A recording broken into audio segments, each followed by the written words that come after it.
your second and third guys can win the Heisman and be first round draft picks. That no longer exists.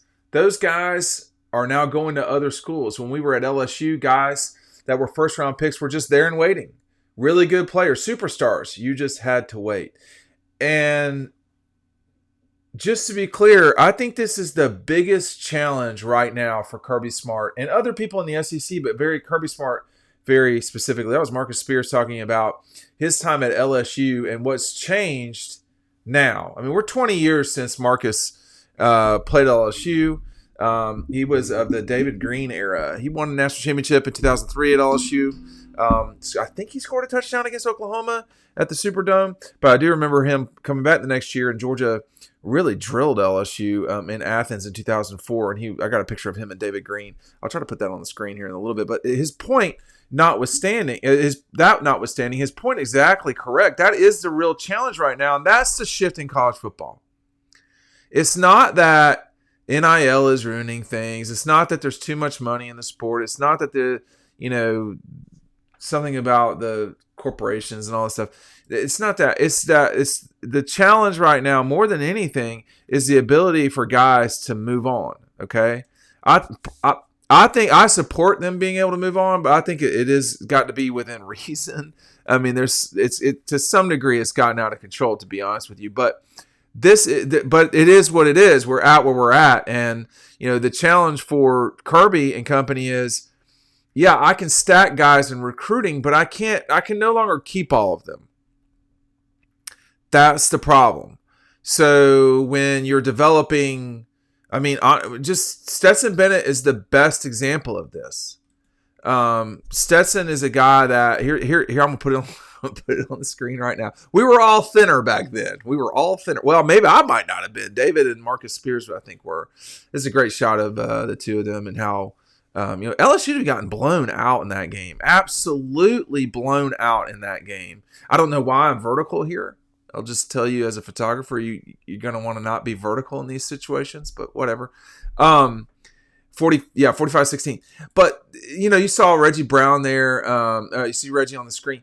There are guys that are not going to be patient anymore, and that's their prerogative. I think we need to be mindful of the situation that these players are in. I mean, in many guys' cases now, their best opportunity, or perhaps their only opportunity to cash in, is in college, because you never know when you're going to get hurt. You never know what will happen in the NFL and so forth. But it causes a real challenge for Kirby Smart, who's had in the past the ability to wind up bringing class after class after class of really good players. I mean, you see here on Dawg Post with the transfer portal article that we've got up. If I could just get it on the screen. You've got, as of Wednesday morning, you have 8 players who are leaving Georgia. Okay, a couple of them, Michael Jackson and Jake Pope, they transferred in. They couldn't play at Georgia. They've transferred out with sort of not mattering in any real way. You had, I would say, the same thing with Rashada too. Transferred in, couldn't play. He's gone. So those guys don't hurt. It's Anthony Evans and Damon Wilson. Those two guys are playmakers. They can make plays. They're not going to stick around. And it's their prerogative to do that, okay? Zachariah Branch, he's not sticking around SC to see what kind of disaster comes from that. Noah Thomas, the same way from A&M. So we've entered full-blown, for sure, in these last couple of years into a new time. And so, someone with the resources that Georgia's got has the ability, Georgia, Ohio State, Alabama, Michigan, I would say Florida and LSU, they've not been what they could be lately, or maybe should be, but the preeminent powers, the schools that, it matters a lot what happens on the football field to them. Those schools are always going to have the capability of getting really good players in. And it's up to Georgia now to react to the situation on the ground. They've lost 10 guys. They brought 6 guys in. I would say what you want to do from here on out, if taking what Marcus had to say to heart, and he's right. I mean, like, for instance, Quentin Moses, backed up David Pollock or was not the star. And, he went on to be a very good player at Georgia. Charles Johnson was not a starter at Georgia for a period of time. For sure, he was not a starter at Georgia. Charles was a third-round pick, but a 15-year player in the NFL, whatever he was. Lab McConkey was not a starter. Well, I can't look at the board anymore because all those players have moved on, but Marius Mims, first-round draft pick, did not start. Broderick Jones was a first-round draft pick, did not start. A national championship season, he did not start in 21. He came in and he was one of the reasons why they won that game against Alabama. But that's the real, hurdle here for Kirby, Georgia. And again, I probably need to get harder numbers or numbers that I can put on the screen. But again here, in the near future, every school is going to have to distribute millions, tens of millions of dollars to their student athletes. So really this is going to become about like NIL opportunities more than it will be about money, because the money's going to be there. And the vast majority of Americans do not make what the college football player is going to make in 2025. Okay. The vast majority of Americans. Most Americans do not make six figures. Okay. So we don't have, Matt DeBerry money. But so this will come down to guys wanting to play more and getting NIL deals and opportunities to play more. So that's what this is going to come down to. It's going to be free agency every single winter. I think it presents an opportunity for Georgia, for Alabama, for people like that. It presents challenges too. It presents more of a challenge to the South Carolinas of the world and the NC States of the world than it does Georgia, Notre Dame, people like that. I would say, to be fair, Ohio State, Michigan probably will benefit from this more than anybody. Maybe SC, we'll see. But the Southern schools are going to have plenty of opportunity to take advantage of what they've got. But no one should feel sorry for Georgia, and I don't think anyone does. I can assure you, no one does. But the model that worked in building the national championships at Georgia is no longer the model. The caveat to that, however, is, the most important player on the 21 and 22 teams, and certainly two of the most important players on the 21 team, were transfers. So it's hard to kind of, on the offensive side of the ball, you had a transfer come in 21 and JT Daniels that started the season. You had another transfer in Stetson Bennett that started the rest of the games for that time period. They were both transfer players. JT Daniels, I can report to you with 100% certainty, participated in an NIL deal that was significant, what I would call significant. And he started 5 games or whatever it was, 4. It might have been 4. Stetson did NIL. I can report what my situation was with Stetson, but I'm not going to, for it's none of y'all's business really. And it wasn't something, Stetson Bennett will be fine.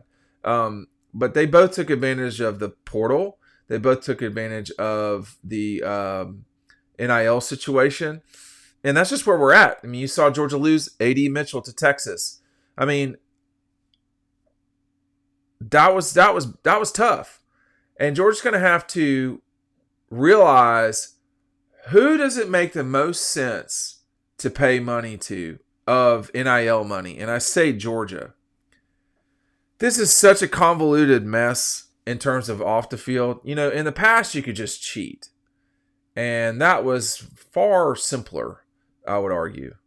Now, I guess you can cheat. I don't even know if there's a way to cheat anymore that's I don't know what that would be. I'll put it to you that way. I guess it would be payments that are not on the books. So there's that. But that's just fraud. So there's that. But I don't know how you really can bend the rules in the way that you couldn't in the past. Tampering. So there's things you can do, and there's things people are doing. My suspicion is that there are kids there are players, I should say, that want to play at big name places. There are players that want to maximize their value. And there are probably 10 schools where you can really do that. And I've named several of them already. I will just go through 10 right now. I'm sure I will leave someone out. But if it's not this small group, I'm leaving people out. But it's definitely Ohio State, Michigan. It's definitely Alabama, Georgia. And I would say after that, or included in that group, certainly for me would be Texas, LSU, and Florida. Okay, those 7 schools, along with, I guess Penn State, Tennessee, USC, and I'm sure I'm forgetting people because I just don't have the list in front of me. But like Nebraska, no. Nobody's going to want to go play at Nebraska. There's got to be a reason to go there. It's freezing. They've not mattered in a long, long time. The opportunity, there's no Atlanta there. There's no, if you're Notre Dame, there's no Chicago right down the road. There's no national brand. It's not a national brand. Please don't get triggered. You're not a national brand. Okay? Not compared to the other schools I just mentioned. No, you're not. And it's just like no disrespect or anything, but like Tennessee is not Alabama. Now, that doesn't mean that, Auburn's a better example. Auburn is not Alabama. Auburn is not Georgia. They play them, and that is one. Their largest games are against those two huge brands. It's what Auburn knows what they are. I think sometimes Tennessee gets a little confused with what they are. It feels like they're bigger, but then you look at the information and it's not quite right. However, it's not that statement's not quite right. However, unlike Atlanta, unlike Georgia, or certainly unlike Alabama, you have 3 major cities in Tennessee where you can really go and exploit things. You've got FedEx in Memphis. You've got Nashville with all of its, bachelorette parties. You've got, Knoxville, which is a big town. I would call it a city. There's a lot of opportunities in Tennessee. So everybody's got their opportunities. I think the sleeping schools are Miami, Tennessee, Penn State to some degree, if you want to call them sleeping. But Miami and Tennessee for sure. But Penn State ain't Michigan and Notre Dame. Penn State's not Notre Dame. Penn State's not Michigan. They're definitely not Ohio State. There's certain schools where, like, if they're playing Georgia Tech, they're going to get a huge audience. There's one of those schools. It's Georgia, okay? You've got Florida State to some degree. I would say Florida State, Miami, Tennessee, Clemson. There are these institutions that are that way. And what Marcus is talking about is, hey, Georgia and Alabama can't just run away with this anymore. And they can't. It's going to be harder too. And it gives the Tennessees of the world a chance to say, oh, well, we'll go, we can do this. They can. But, the counteract to that is, you've got to make the right deals in all of this. Like what's been reported for Nico's deal at Tennessee, that's an extensive deal. That's a huge deal. And, are you getting good value out of that? This is going to come down to just the same as the NFL draft. Are you going to draft a running back in the first round? Does that make sense? Are they Saquon Barkley? Can you get really good production out of them for 4 years like Todd Gurley? Or are they going to get hurt? You've got to make the right call with all of this stuff. You're going to see more and more general managers. You're going to see in college because they need it. They need it. They need to understand the dynamics of the marketplace. They need to understand. They need to work hand in hand with the athletic department and what are the outside forces that are out there. For instance, when you look at Carson Beck and the opportunities that he had at Georgia versus, like if you played at Florida State, you cannot compare the two. Georgia has a much wider and larger audience. They are a bigger brand. There's no comparison. Okay? And well, you can compare them and you'll see it's not at all the same thing. That Notre Dame beat Georgia a week ago does not mean that Notre Dame is a larger brand than Georgia. For my lifetime, that's been the case. It is not the case anymore. Okay, Notre Dame is not the same as Georgia. I mean, not being in the SEC, being in the SEC makes a huge difference. Being in the Big Ten makes a huge difference. And Wisconsin is not Ohio State and is not Michigan, which goes back to the whole point for Marcus. Because you can't just stack guys in the SEC like you had the ability to for the league's golden era. I'm not sure we're out of it yet. But from 1996 until I guess it's still really going in a way. In that period of time, with all the national championships and all of the significant wins, and there's a total domination of one league over this sport, you've had the ability to recruit players that have been living in your footprint, and that footprint has been growing. And the Midwest has been dying, bleeding population. Where are those people been going? They've been going to Florida. They've been going to Georgia. They've been going to Tennessee and North Carolina, which gives all of those places surrounding there and they've been going to Texas. Those schools, everybody's been moving south, weather, economics, all those things. And it's given the SEC a huge bump in that time. That's not changing in terms of the population migration. What is changing is the way in which the ball and chain for a player to a school, that is a far more limited time. That period of time is extremely limited to a year. It's no longer when we had to. Okay, just to be clear, when I had to sign my scholarship, it was not a one time that I signed it. I signed it three times. My mother signed it when I was 17. And then I had to sign it every time after that. You had to come to your coach's office at the end of your season. Our season was the end of the year. You had to come at the end of the year and sign.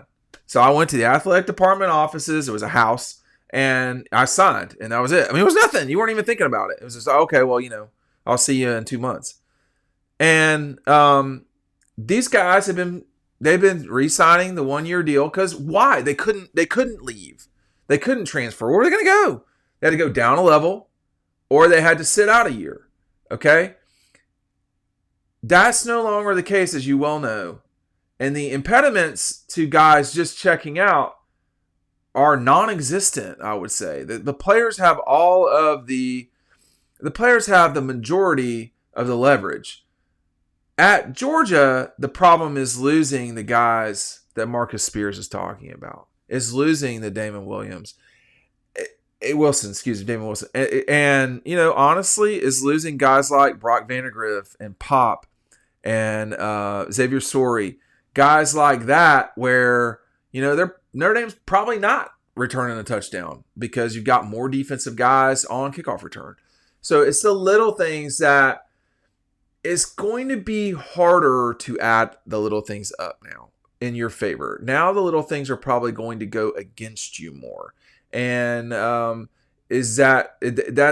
just a new world that we live in. The difference for Georgia, Alabama, Texas, LSU, Florida, Ohio State, USC, Michigan, and people I've forgotten, and they're going to get triggered.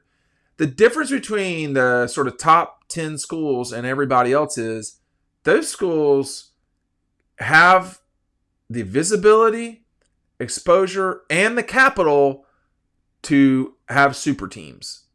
Super teams used to be developed through recruiting. Okay, recruiting and then development. Now they are not necessarily through recruiting, but that is the biggest aspect of it, and then you have to supplement your team. Marcus Spears is completely correct. It's changed the sport.